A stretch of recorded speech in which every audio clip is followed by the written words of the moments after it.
அஸ்ஸலாமு அலைக்கும் வரஹமத்துல்லாஹி பரகாத்துஹு. நாமெல்லாம் கேள்விப்பட்டிருப்போம், சமீபத்திலே மக்கமுல் முக்கர்ரமா மக்காவிலே ஹரத்தினுடைய மேல் மாடியிலிருந்து ஒருவர் கீழே விழுந்து விட்டார். அதை ஒரு காவல் அதிகாரி அவரை காப்பாற்றி இறைவனுடைய கிருபையினால் அதன் மூலமாக 2 பேருக்கும் காயம் ஏற்பட்டு அவர் மருத்துவமனையில் அனுமதிக்கப்பட்டார் என்ற செய்தியெல்லாம் நமக்கு வருகின்றது. இதில் 2 விஷயம் கூறப்படுகின்றது. ஒன்று, 2 பேர்களுக்கு மத்தியில் சண்டையில் ஒருவர் கீழே விழுந்திருக்கலாம் என்று. இன்னொன்று, அவர் தன்னுடைய தற்கொலைக்காக வேண்டி முயன்ற போன்று ஒரு விஷயத்தை அங்கே பதிவு செய்ததை போன்று இருக்கின்றது. இப்போது நாம் கவனிக்க வேண்டிய விஷயம் என்னவென்றால், ஹரத்தில் போய் சண்டை போடக்கூடாது ஒன்று.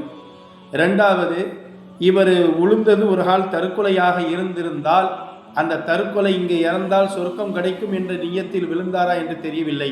எவ்வளவு பெரிய புனிதமான இடத்திலும் தற்கொலை செய்தால் அவருக்கு நரகம்தான். ஜிஹாத் எவ்வளோ பெரிய புனிதமான விஷயம். அந்த விஷயத்திலே ஒரு சஹாபி அவரை பார்த்து சஹாபாக்கள்லாம் சொன்னாங்க, எப்பா எவ்வளோ பெரிய சொர்க்கவாதி என்று. நபியர்கள் சொன்னாங்க, இன்னும் நகலினார், இவர் நரகவாசி என்று சொன்னார்கள்.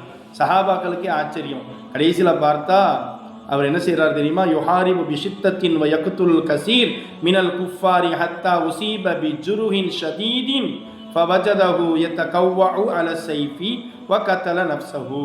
யுத்தத்தில் எதிர்பாராமல் அவர் காயம் பட்டுச்சு, இவன் அடித்து நம்ம இதாகவா என்ற நியத்தில் அவர் என்ன செய்து விட்டார், அல்லது வேறு ஏதோ காரணத்திற்காக தன் கையில் இருக்கக்கூடிய கத்தியை நட்டி வச்சு தானே தற்கொலை செய்து கொண்டார். பெருமானார் யுத்தத்தில் சமயத்தில் கூட, ஷஹீதாகக்கூடிய சமயத்தில் கூட தற்கொலை செய்தால் கூட நரகம் என்று சொன்னார்கள்.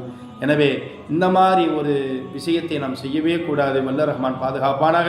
அஸ்ஸலாமு அலைக்கும் வரஹ்மத்துல்லாஹி வபரகாத்துஹு.